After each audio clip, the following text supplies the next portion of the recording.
ang bagong James Santos' Channel.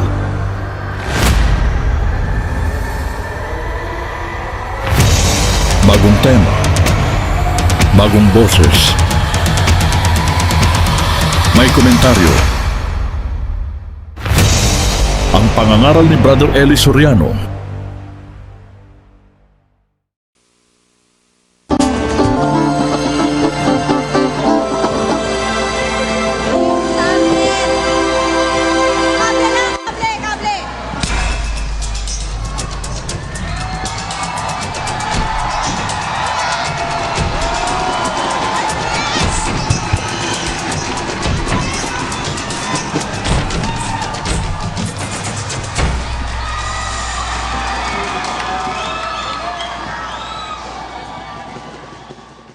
Paano uutusan niyang ang mga tao'y manalangin sa bawat dako o bawat lugar? Bawat dako ng iglesia yan. 1-2 ng unang Korintos, Itlus.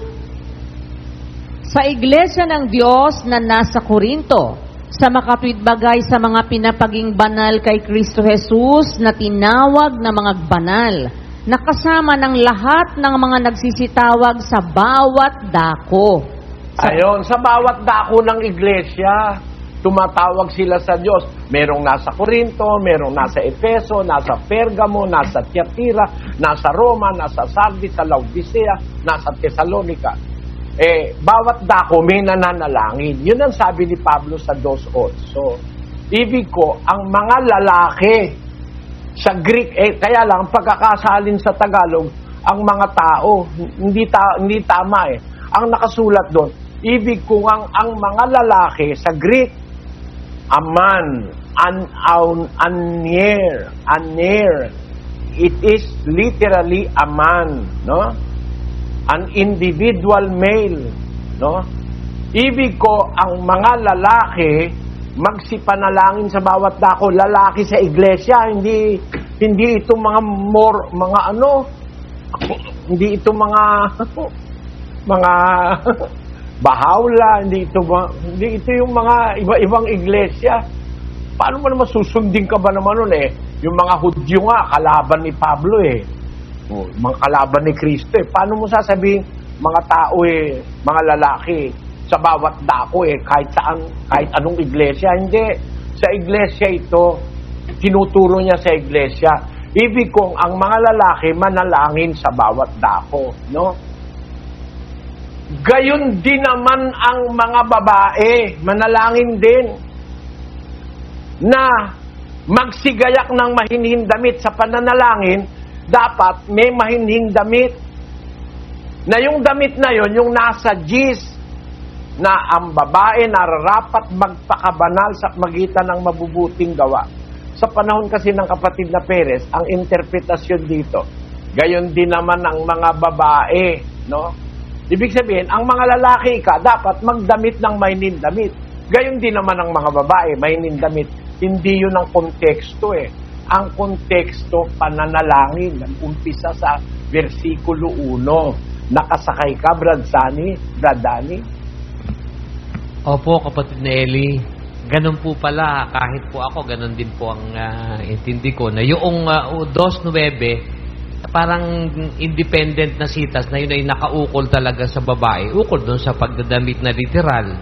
Pero ngayon po, iba pala. May context po pala o mayroong buod na pinanggalingan yun. At ang tema ay yung pananalangin na kung paanong utos ng Diyos na manalangin sa lahat ng dako ng iglesia, maging lalaki o babae man. Inuna lang po pala yung sa lalaki, tapos isinunod yung babae. Kaya po pala ang salita doon sa Kapitulo 2 at 9 po ng unang Timoteo, gayon din naman.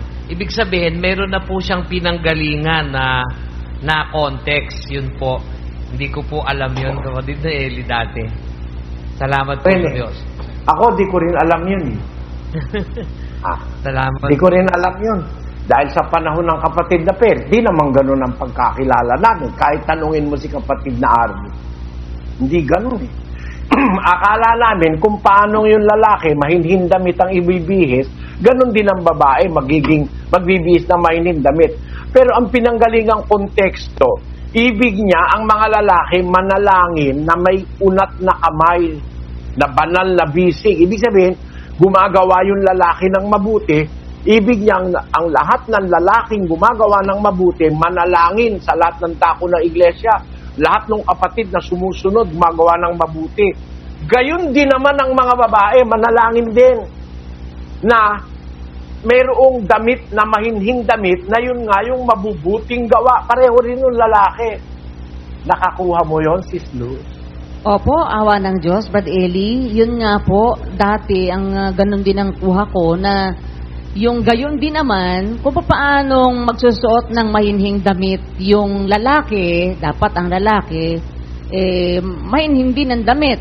Hindi kagaya, hindi yung masikip, ganyan. Ganon din yung babae. Pero hindi po nga ang concern dito ay yung damit. Ang talagang focus nung sinasabi ni San Pablo, yung pananalangin. Doon po nang galing, yun ang konteksto. Naibig ko nga ang mga lalaki, magsipanalangin sa bawat dako. Naiunat yung kamay na banal, walang galit at pakikipagtalo. Gayon din naman yung mga babae. Tungkol din sa pananalangin ang sinasabi niya. Mananalangin din yung mga babae na nakagayak ng mahinhin damit, may katimtiman at hinahon, na yun nga yung mabuting gawa doon hanggang sa Gis. Yun po, Brad Eli, awa ng Diyos na intindihan Di ba napakakamangha-manghang karunungan yung nakasulat na yun ni Pablo, no? Opo, Brad Eli, salamat sa Diyos. Napansin mo yon, kapatid na Sani? Opo, kapatid na Eli, napakaganda po ng punto na narinig po namin ngayon na ito pong 2:8 ang dai pong nagliwanag dito sa talata na dati naman nating binabasa 2:8-9 na ginagamit po nating matalas sa doktrina at ginagamit din po namin nung araw yan nung kami pinagdodoktrina pang personal. Yan po ay ukol sa paggagaya kung iteksto po namin. Dahil kung paano, gayon din naman ang mga babae, magsikayak ng mahinhing damit, ang konteksto na tinuturo namin dati, yung paggagayak ng mahinhing damit, na paano nga, gayon din naman ang mga babae, ibig sabihin, kagayak ng mahinhing damit, galing po sa taas sa 8, yung lalaki dapat gayon din, merong mahinhin na paggayak. Hindi po pala ganun dahil baliktad po kasi, lumalabas dati, yung babae, gayon din naman. Mahinhin ang pananamit, ibig sabihin, mahinhin din yung gayak ng lalaki. Pero ang konteksto po pala, hindi yung pagagayak, kundi yung pananalangin. At ang ganda po nung pagkakahimay, na ang nakasulat po sa 8, ito pong 2:8 ng unang Timoteo, ibig ko ang mga lalaki. Hindi po sinasabi sa tamang salin na ang mga tao'y. Kasi kung lahat nga ng tao magsisipanalangin sa bawat dako, hindi naman po lahat talaga pinakikinggan ng Diyos lahat ng tao sa lahat ng dako Kundi ang tinutukoy, mga lalaki sa bawat dako. Dako ng dakong saan. Yung dako po tinutukoy yung mga lalaki na nasa dako sa lahat ng iglesia, unang Korinto 1:2. Na sa iglesia ng Diyos na nasa Korinto, ang ganda po nakasama na sisitapan ng lahat ng mga banal sa bawat dako. Dinidako talaga, alin dako yon? Dako ng iglesia ng Diyos. Na kung saan, doon dapat manalangin ang mga lalaki. Ayan. Na sa pananalangin nila, iunat yung mga kamay na banal na walang galit at pagtalo. So, dapat, sa pananalangin, walang galit, walang pakipagtalo, mabuti yung ginagawa. Gayon din naman ang mga babae, kung mananalangin, ay magsigayak na mahinhing damit na may katimtiman at hinahon. Tapos, hindi nang mahalagang hiyas ng buhok at ginto o pera sa damit na mahalaga, kundi siyang nararapat sa mga babae magpakabanal sa pamamagitan ng mabubuting gawa. Na sa pananalangin naman ng mga babae, gagayak ng mahinhing damit. Yan. Na yung pananamit naman tinutukoy ron na ibibihis ng mga babaeng mananalangin, yung pong mabubuting gawa na nararapat sa mga babae magpakabanal sa pamamagitan ng mabubuting gawa. Gayon din naman yung mga lalaki, iuunat yung kamay na banal. So, gagawa ng kabutihan. So, ang ganda po ng punto na yung pong ibibihis, yung pong pagpapakabanal, yung mabubuting gawa na kung paano na yung mga lalaki gumagawa ng kabutihan, ng kabanalan sa kanilang pananalangin sa bawat dako ng iglesia, gayon din naman ng mga babae ay mananalangin, gagayak ng manihing damit na yun nga po yung mabuting gawa at yung pagpapakabanal. Ganda po ng punto at para patunayan nga na yung mabuting gawa, yun ang damit ng mga babae sa iglesia, na yun din naman ang ginagawa ng mga lalaki, mabuting gawa. Basahin natin yung Apokalipsis. Ikaw na ang bumasa sa 19:8. 19:8 po ng Apokalipsis. Ang liit po ng letra. Teka po At sa kanya'y ipinagkaloob na damtan ang kanyang sarili ng mahalagang lino, makintab at tunay, sapagkat ang mahalagang lino ay siyang mga matuwid na gawa ng mga banal. So yung po pala, yung matuwid na gawa ng mga banal, yung damit na tinutukoy po. Ito po Kailangan ng babaeng nananalangin, nakadamit siya ng mabuting gawa. Gaya rin naman ng lalaking nananalangin, nakaunat ang kamay na banal. Ibig sabihin, gumagawa rin ng kabutihan. Yun naman talaga ang konteksto nun eh. Paggawa ng mabuti, kalakip sa pananalangin. Hindi ko naman naintindihan nung araw yan eh, kapatid na sana. Ang ganda po, salamat po sa Diyos. Patuloy na tayo'y tinuturuan ng Diyos. Sa Diyos ang karangalan niya. No? Salamat sa Diyos.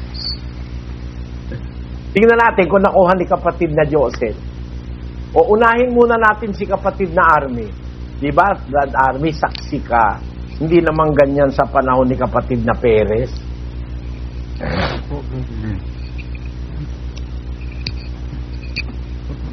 Nung po pa rin na Perez, tama po sabi ni Luz na ang concentration noon ay yung paggayak. Kung paano ang lalaki ay kung paano ang lalaki dapat mainin sa paggayak, ganyan din ang babae. Pero dito po lumilitaw na hindi ganon. Ngayon po ang lalaki ay dapat manalangin, nakaunat ang kamay, babae gayon din. Ang kalakip po na dapat na ilakip ng bawat isa yung mabuting gawa ay sa Biblia. Salamat po sa Diyos at naintindihan ko pa ang bagay nito. Salamat sa Diyos, kapatid na Army. Pakinggan natin si Brad Joseph. Opo, kapatid na Eli, salamat po sa Diyos. Kanina nga po pagkabasa ni kapatid na Daniel dito, doon sa 2:8, pagkatapos nung ituloy niya sa 9, agad na po akong nangiti eh. Sabi ko, dalas-dalas gamitin itong mga sitas na ito. Biglang ngayon bago na naman po dito. At nakakatuwa po talaga dahil mula doon sa 2:8, ibig ko nga ang mga tao, ayun po ang salin eh, pero ang tama pala doon mga lalaki, magsipanalangin sa bawat dako.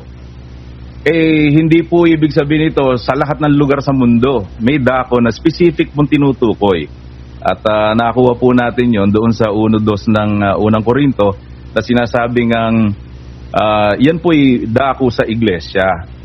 At mga kapatid, ito po, kahit kailan po ito gamitin, 2:8 na ito, pagkatapos doon sa 9, hindi po namin dati pinag-uusapan to na may kinalaman sa panalangin eh. Ngayon ko rin po naintindihan, sabagay si Brother Eli po sinasabi niya, ngayon niya po naintindihan, paano naman namin maintindihan to kahit na basahin natin ang basahin, kundi naman na ituro ng Diyos kay kapatid na Eli to, paano natin maintindihan? So, ganun nga po pala yon, na itong mga lalaki na tinutukoy na ibig ni Pablo manalangin, nakaunat ang kamay na banal, yung kamay na banal na nakaunat, larawan po yun ng mabuting gawa. Tapos nung idugtong niya doon sa 9, sabi niya, gayon din naman. So, magkaugnay po talaga yun yung yung sitas, hindi magkakahiwalay ng diwa Alangan naman na ang konteksto sa talatang 8 ay tungkol sa pananalangin. Pagdating sa 9 at babae na ang babanggitin, may iba na ang tema. Hindi na tungkol sa panalangin. Ang magiging pag-uusap na lang gayak na literal, yung damit. Hindi po pala ganon. Kundi, sabi ko nga po, nung pagkadugtong ni Brad Daniel kanina doon sa pagkabasang gayon din naman, sabi ko, eto, may bago, ang ganda. At yun na nga po pala. Gayon din naman, yung mga babae, gusto rin naman ni San Pablo na manalangin.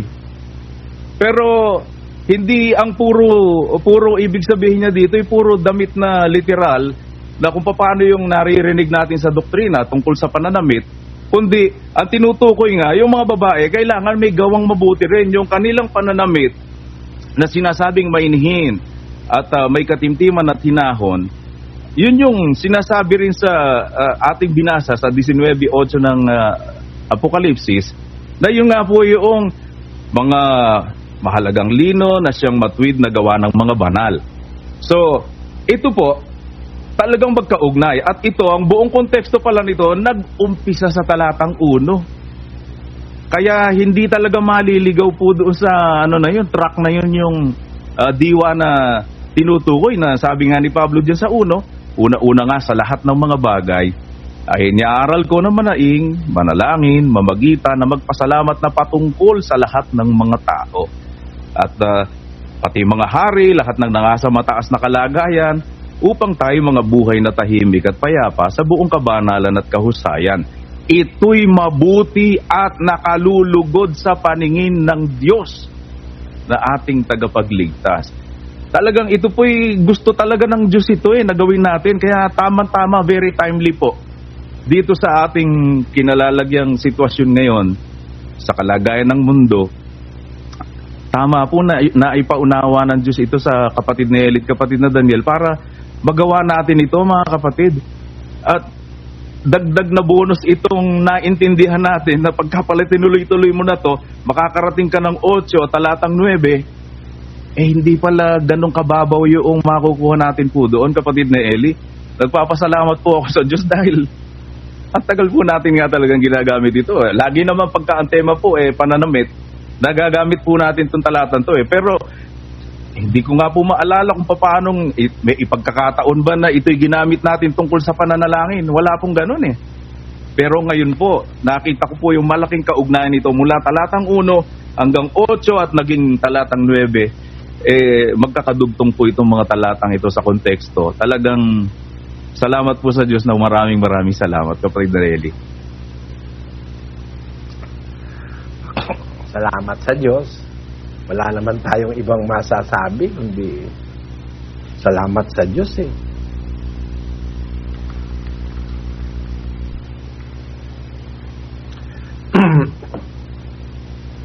Ito ay sa panahong ang ating pinag-aaralan ay parang helpless tayo Para kasing nagpabili ako ng 200 kutsyon.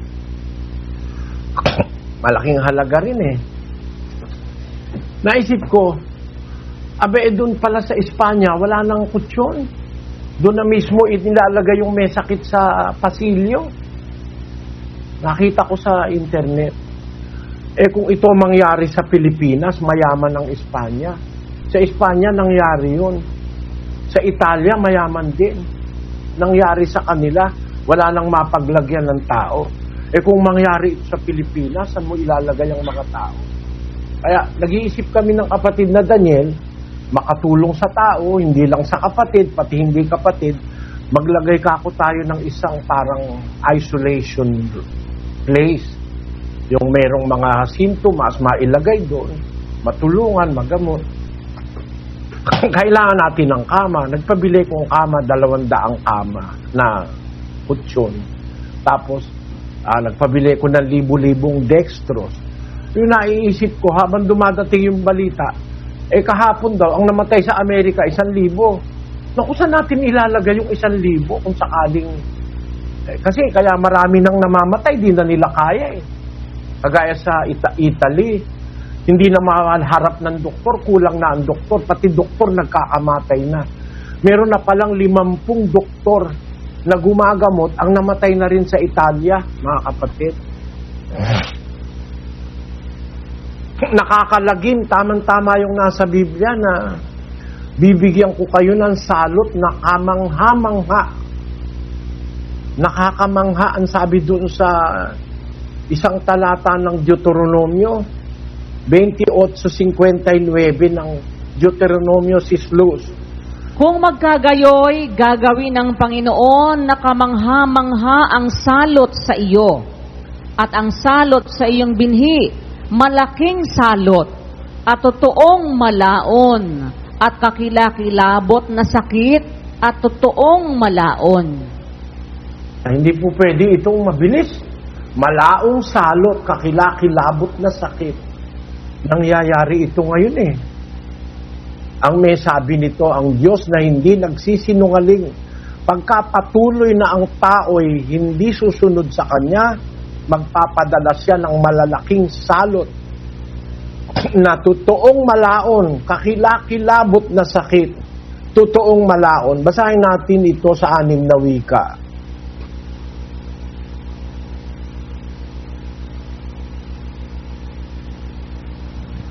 Patingala gayud ang imong mga kamatay, ug ang mga kamatay sa imong kaliwatan, bisan pa ang mga kamatay nga dako, ug mga tagdugay nga mulungtad, ug mga sakit nga dautan, ug mga tagdugay. Sa Kapampangan ang sabi, nung makanyaning gawa nung makapagmulala dingke kang salot, ding salot dingke kang bini, ding mga ragul, ping salot, binang mga luwat, at makapangilabot asakit, binang mga luwat. Sabi sa Ilocano, ni Apo, aramidinanto, ngarud,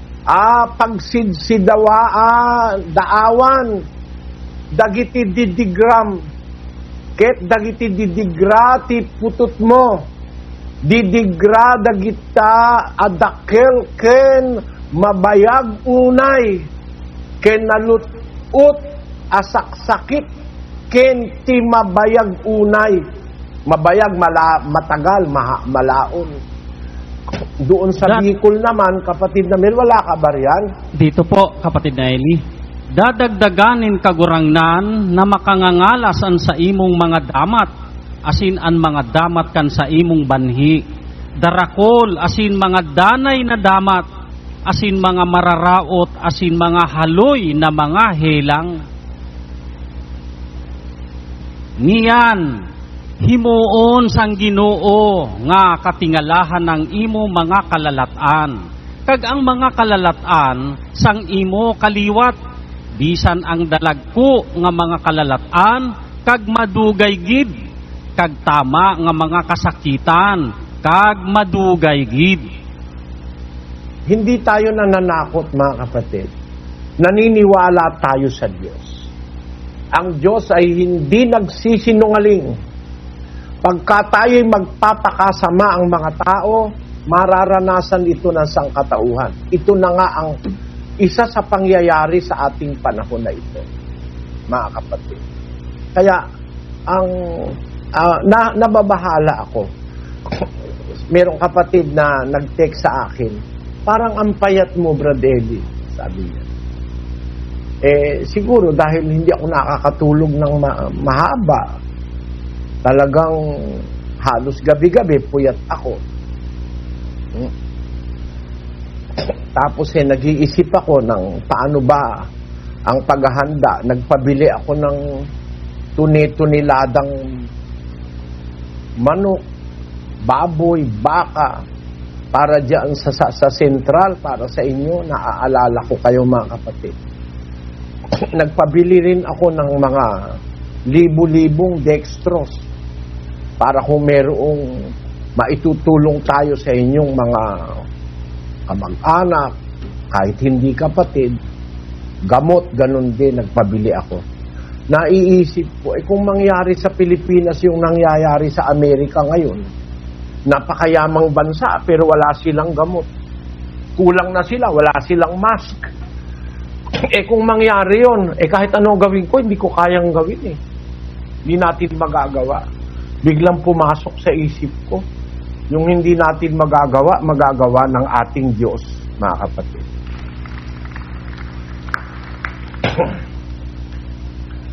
Naisip ko, may magagawa ang Diyos eh. Ang magagawa ng Diyos, nung paalisin niya ang langaw, kahit isa walang natira malaki yung langaw kaysa sa virus pwede bang paalisin ng Diyos yung virus? Pwede yun. Ang Ama sa Langit ang may hawak ng lahat ng bagay. Ang pinakamalaki pala nating magagawa, manalangin, mga kapatid. Ito yung panahon na yon na dapat tayong magkaisang isip, magtanggapan kayo sa isa't isa. Huwag nating maliitin yung kapatid na may kasalanan, nakagawa ng mali, bunga ng kamangmangan, mag-iisip tayo ng masama laban sa kapatid, kaya lang nagkaganyan yan, papalakas yan, ganun-ganyan rin. Huwag ganun. Hindi ito yung panahon na yon. Itong panahon na ito, yung magtanggapan tayo para magkaisa tayo ng pag-iisip. Yun ang paraan Matanggap mo yung kapatid, pati yung mahina sa pananampalataya, pati yung may alinlangan, kaawaan ninyo, agawin nyo sa apoy. Magtanggapan tayo sa isa't isa. Pag nagtanggapan tayo, magkakaisa tayo ng pag-iisip gaya nung sinasabi sa talatang nabasa na. At pagka nagkaisa tayo ng pag-iisip, pag magkakaisa tayong lumapit sa Diyos sa pananalangin, kung ang aking bayan tinatawag sa pamamagitan ng aking pangalan ay magpakumbaba. Yung pagpapakumbaba, yung pagtatanggapan sa isa't isa, hindi parang ikaw ay elite, ikaw ay mataas, ikaw ay mas tama ka kaysa sa iba, hindi ganun. Pakumbaba at dumalangin at hanapin ang aking mukha at talikuran ang kanilang masamang mga lakad. Akin ngang didinggin sa langit, ipatatawad ko ang kanilang kasalanan, pagagalingin ko ang kanilang lupain. Ang nagsasalita, mga kapatid, ang may-ari ng langit at lupa. Marunong siyang magpatawad. Tayo hindi. Lagi tayong may subyang sa kalooban kung minsan. Lagi tayong may itinatangi. Lagi tayong may iniisip na masama laban sa kapwa. Maraming tao ganun. Ang Vice Presidente ng Pilipinas, lagi na lang ang sasabihin ni Duterte, tutol siya. Itong mga senador, mga kongresista sa Amerika, lalo na yung Speaker of the House, laging tutol kay Trump. Yung gagaya sa kanila, mga kapatid, magtanggapan tayo. Kapatid yan, kahit na yan ay mahirap, kahit na yung kapatid na yan ay mahina ang pananampalataya, kayong malalakas, tanggapin ninyo ang mahihina, hindi upang pagtalunan ng kanilang pag-aalinlangan. Tayong malalakas, tanggapin natin ang mahihina. Huwag tayong magbigay lugod sa ating sarili. Salita ng Diyos yan Magtanggapan kayo. Pagka nangyari yon, magkakaisa tayong mga kaisipan, at dun sa pagkakaisa na yon, kung asa ng 2 o 3 nagkakatipon sa aking pangalan, sabi ng Panginoon. At magkakasundo na hihiling ng anumang bagay na kanilang hihingin, gagawin sa kanila ng aking Ama na nasa langit. Basahin natin ang 4:16 o 15 hanggang 16 ng Hebreo, kapatid na Luz. Sapagkat tayo'y walang isang dakilang saserdote na hindi maaaring mahabag sa ating kahinaan, kundi isa na tinukso sa lahat ng mga paraan, gaya rin naman natin, gayon may walang kasalanan. Magsilapit nga tayong may pagkakatiwala sa luklukan ng biyaya, upang tayo'y magsipagtamo ng awa at mga kasumpong ng biyaya upang tumulong sa atin sa panahon ng pangangailangan. Never before, mga kapatid, naranasan ko ang ganitong pangangailangan. Nung nagkakagera doon sa Middle East, sabi nila, baka raw magulo ang buong mundo. Maraming taon na nakakalipas, mahigit na yata 20 taon. Naguluhan ako. Sabi ko, maraming kapatid na umaasa. Marami kami dyan sa Sentral. Nagpabili ako ng daan-daang kabambigas, ng mga sardinas, karne norte, mga gamot. Bumili ko sa Mercury. Mahigit na 4 na milyong gamot. Lahat ng klaseng kailangang gamot, baka kasi raw magkagulo. Napakarami kong in-stock dyan sa Sentral. Ang alalahanin ko, mga kapatid. Pero iba ngayon ang alalahanin ko, mga kapatid. Alalahanin ko ang hindi lang yung nasa Sentral. Hindi lang konti. Alalahanin ko ang mga kapatid. Yung mga lumalapit na kapatid, mahumihingi ng payo, etc., etc. Sabi nga ni Pablo, sino ang nanghina at ako ay hindi nanghina? Sino ang napapatisod at ako'y di nagdaramdam? Merong mga pagdaramdam na nararamdaman ako, mga kapatid, pagka may sino mang natitisod, naliligaw, nagkakaroon ng mga kung ano-anong mga isipin at problema.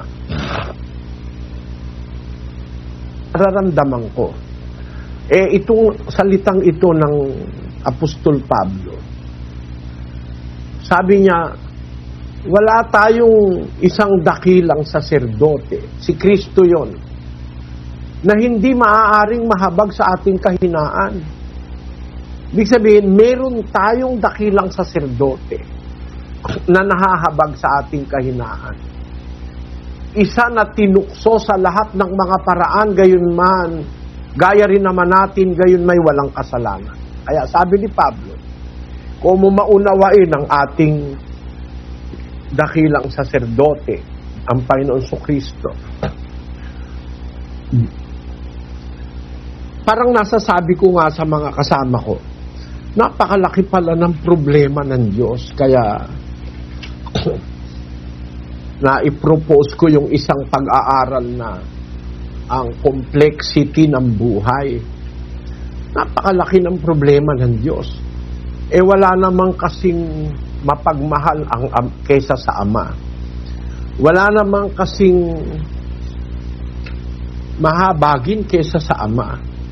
Ako, nababalisa ako dahil meron akong naramdamang habag, meron akong, paano na ako yung mga taga-Tondo, na ang bahay ay pinagtagpi lang na sako at saka mga lata ng mga lata na pinagduktong-duktong. Paano kaya ako kung doon sa Tondo magkaroon ng ganyang mga bagay? Paano mong i-quarantine yung isang pamilya na 8 sila, nandun sila sa isang lugar na napakaliit lang? Paano mo i-quarantine yun? Puno na lahat ng ospital. Naisip ko rin yung mga na kasi nung nakaraang panahon, dumalaw ako doon sa mga nakakulong doon sa Libmanan, sa Bicol. Naku, nakita ko sila parang sardinas doon. Mabuti nga yung sardinas, may puwang pa sila, wala na eh. Ano kung magkasakit ang isa ron? Paano na yun? Nagkakaroon ako ng alalahanin, mga kapatid. Ang nagkaroon ako ng malaking pag-asa, itong sinabi ni Pablo. Meron tayong dakilang saserdote na nahahabag sa ating kahinaan. Mahabagin si Kristo, mahabagin ng Ama. Isang Diyos na mapagmahal, mapagpatawad, na siyang nag-utos sa atin na magtanggapan tayo sa isa't isa.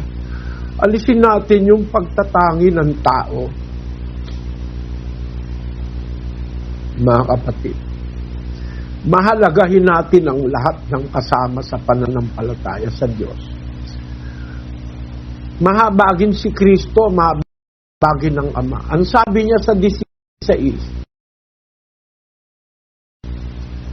magsilapit nga tayong may pagkakatiwala sa luklukan ng biyaya upang tayo magsipagtamo ng awa. Silapit tayong may pagkakatiwala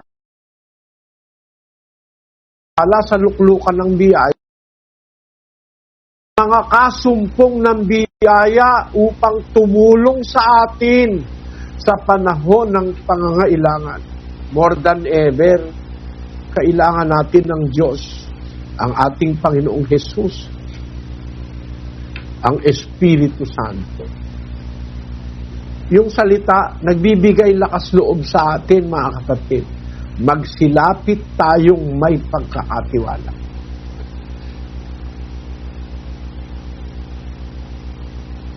Silapit tayo sa Diyos. Tandaan natin ang pangako ng Panginoong Hesus. 2 o 3. Ang pagkakasunduan nilang hihingin sa Ama, ipagkakaloob ng Ama na nasa langit. Lumapit tayong may pagpapakumbaba sa Diyos. Gaya nung maniningil ng buwis na hinahamak niya yung kanyang sarili, dinadagukan niya ang kanyang dibdib. Siya kadiwa nung pariseo na siya ang tama, ako ay matuwid ako, nag-aayuno ako ng 2 beses sa linggo, nagbibigay ako po, hindi ako kagaya nitong maningil ng buwis na ito. Huwag tayong pumari sa diwa ng iskriba, iniaano yung kanyang sarili, tinataas, ikinukumpara siya, hinahamak yung hindi niya kapareho.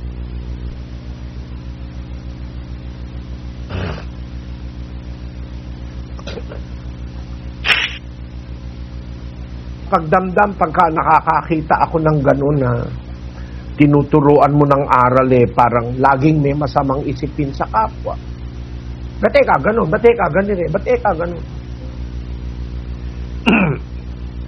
Wala namang ebidensya. Di mo naman nakikita puso ng kapwa mo.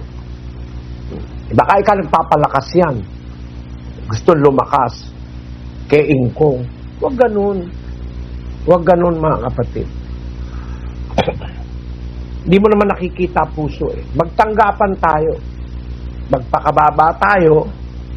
Tapos, lumapit tayo sa luklukan ng awa. Ito ang aral ng ating paksang pinag-uusapan ngayon.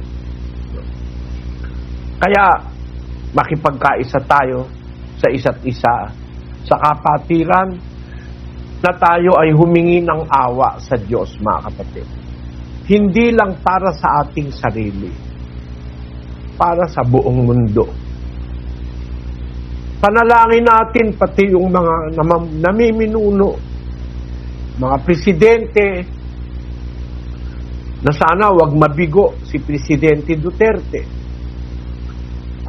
Samahan sana ng Diyos si Presidente Trump ng Amerika para gumawa siya ng makakabuti sa mga Amerikano.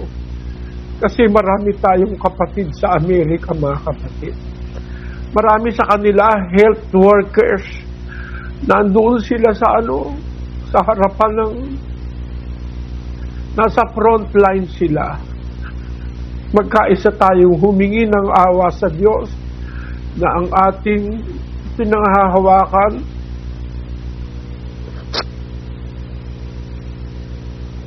kung ang aking bayan tinatawag sa aking pangalan, magpapakumbaba, dadalangin, hahanapin ang aking mukha, tatalikod sa kanilang masamang mga lakad,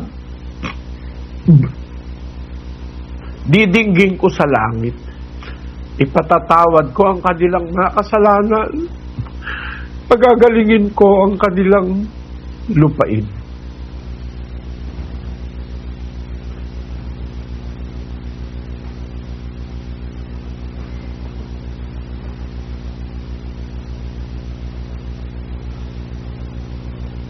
Kapatid, meron po akong ipapaalaala sa inyo.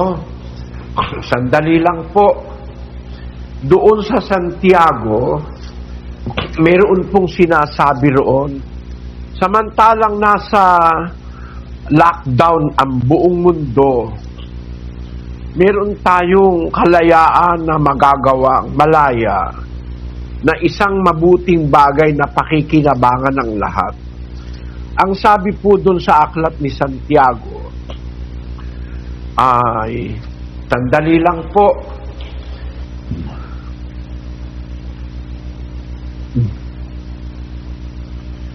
ganito,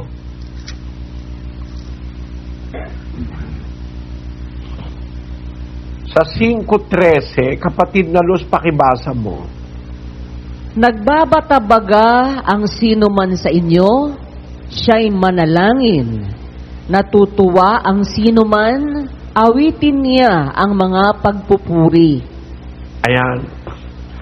Kung meron kang nararanasang mga pagbabata, mga kahirapan, kagaya ngayon, walang pasok, may mga walang trabaho, baka merong mga walang pagkain, huwag kayong mag-atubiling tumawag, mga kapatid.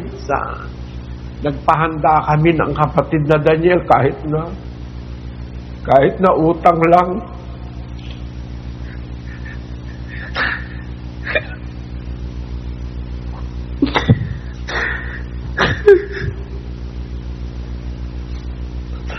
Kung may nahihirapan sa inyo, tumawag kayo. Lumapit kayo sa manggagawa. Pero unang-una yung tawagan ng Diyos. Nagbabatabaga ang sino man sa inyo, siya'y manalangin. Sabi na nga, salita ng Diyos.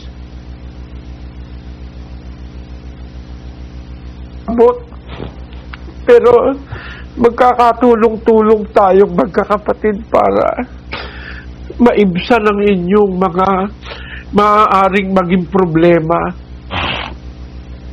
Pina po kasing walang pasok eh. Naisip ko mga kapatid, baka may magutom sa inyo. Ipagbigay alam nyo lang sa amin. Yung sabi ng isa pang salita, natutuwa ang sino man, awitin niya ang mga pagpuri. Samantalang kayo nasa bahay, mga kapatid, maglagay kayo ng isang oras na kayong buong pamilya ay maawit ng mga pagpuri sa Diyos, tapos may isang mangunguna sa pananalangin araw-araw. Lalong maganda sa gabi, kung ano man ang oras sa inyo na convenient. Panahon po ito ng pagbubulay-bulay, pagkakaisa, ng pagtawag at paghingi ng awa sa Diyos. Hindi po nakakatiis ang Diyos, mga kapatid. Nararamdaman ko, ako kasi, naramdaman ko, meron akong pag-aalala, lalo naman ang Ama sa langit. Alam niyang may laban. Alam niyang may mga kalaban siya. Yung nakasakay sa kabayong maputla, sa kabayong mapula, sa kabayong maputi, at sa kabayong maitim.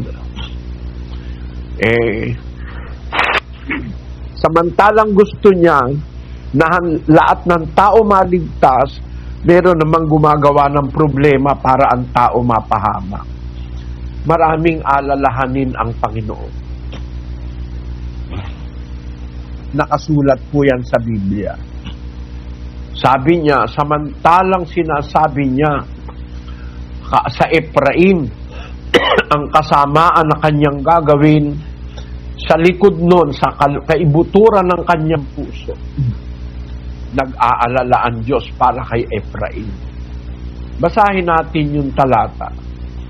Doon sa isang talata, kapatid na Luz, pakibasa mo. Ilagay po natin. Ang Ephraim bagay aking minamahal na anak, siya bagay iniibig na anak, sapagkat kung gaano kadalas nagsasalita ako laban sa kanya, ay gayon ko inaalaala siya ng di kawasak. Kaya't nananabik ang aking puso. May alalahanin ng Diyos. Nagsasalita siya dahil gumagawa ang lahi ni Ephraim ng masasamang bagay. Ang sabi niya, inihahayag niya yung kanyang puso sa talatang ito. Sapagkat kung gaano kadalas nagsasalita ako laban sa kanya dahil sa kanyang mga gawang masasama, gayon ko inaalala siya ng di kawasa. Kaya't nananabik ang aking puso sa kanya. Ako'y tunay na maaawa sa kanya, sabi ng Panginoon. Sa Bisaya,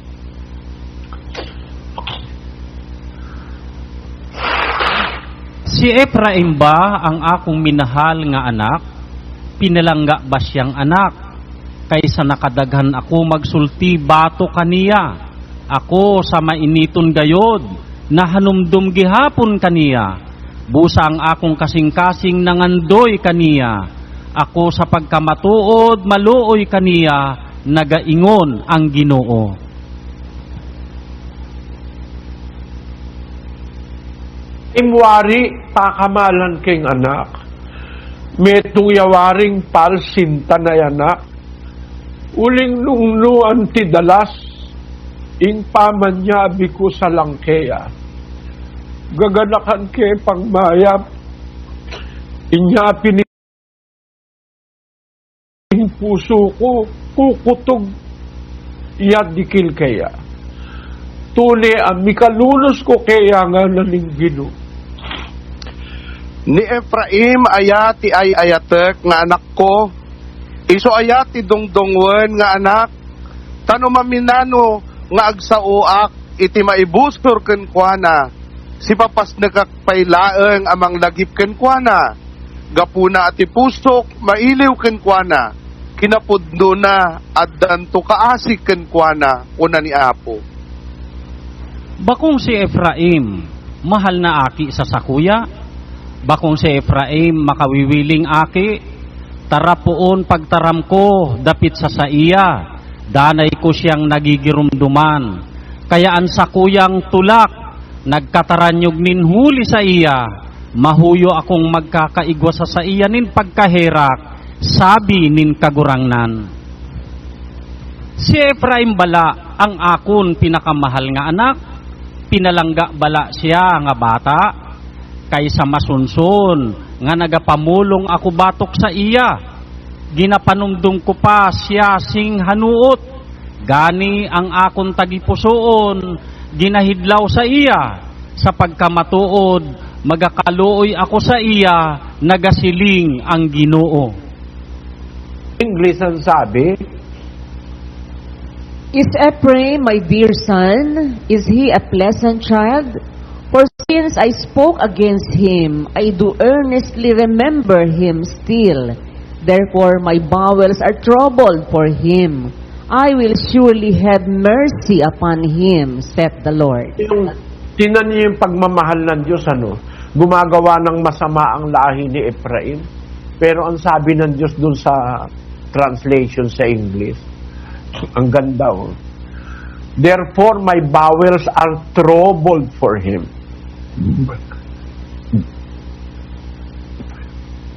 For since I spoke against him, I do earnestly remember him still. Ang sabi sa Kastila, no es Efraín mi hijo amado, no es un hijo encantador, pues siempre que hablo contra él, lo recuerdo aún más. Tendré de él misericordia, declara el Señor.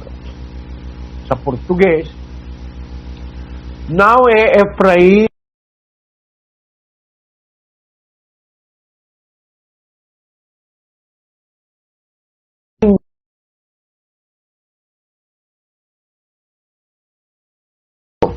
en que bro dele solicitamente. Por isso se comovem por ele as minhas entrañas. Deverás me compadecer. Serei dele, diz o Senhor.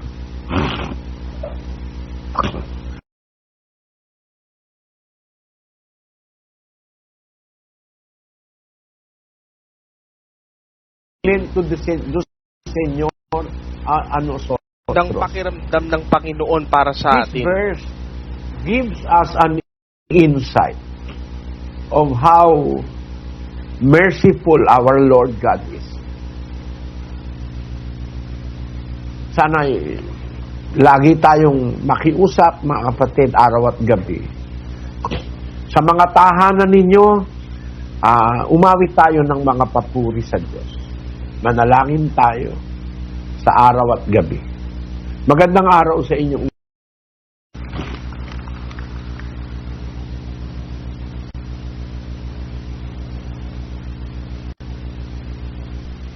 Bibigyan natin ng komento ang napanood nating video. Ito ay malayang komento lamang at hindi upang magmarunong.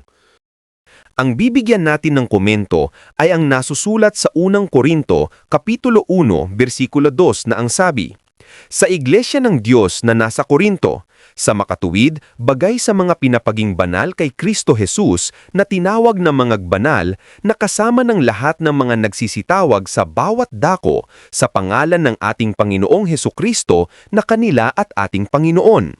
Alin ba ang nasa konteksto sa sinasabi ng salitang kasama ng lahat ng mga nagsisitawag sa bawat dako? Tumutukoy ba sa dako ng iglesia o tumutukoy sa lugar? Ano ba ang konteksto? Una, binanggit ang lugar na Korinto at binanggit rin ang salitang kasama ng lahat. Basahin natin sa King James Version. Unto the church of God which is at Corinth, to them that are sanctified in Christ Jesus, called to be saints, with all that in every place call upon the name of Jesus Christ our Lord, both theirs and ours. Ang sabi, with all that in every place call upon the name of Jesus Christ. Kaya hindi tinutukoy ang dako ng iglesia, kundi sa lugar gaya sa Korinto na nagkakaroon ng mga tao na tinanawag sa pangalan ng Panginoong Hesus. Kasama ang nasa Tesalonica, sa Epeso, sa Pilipos, etc. Kaya ang tinutukoy ng salitang sa bawat dako ay lugar at hindi ang iglesia. At tungkol sa sinabi na gagawin ng Panginoon ng kamanghamanghang salot. Kasi panahon niya ng pandemic, naka-lockdown ang Pilipinas. Libo-libo na ang mga namamatay sa COVID-19.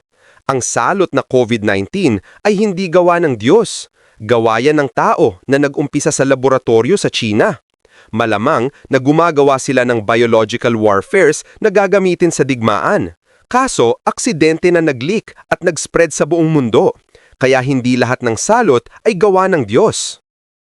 At kung nagustuhan ninyo ang napanood ninyong video, please like, subscribe, share, and comment. At maraming salamat sa mga sumusuporta sa pamamagitan ng GCash. At marami pa kayong mapapanood na hindi pa na-upload sa internet. Maraming salamat sa panonood.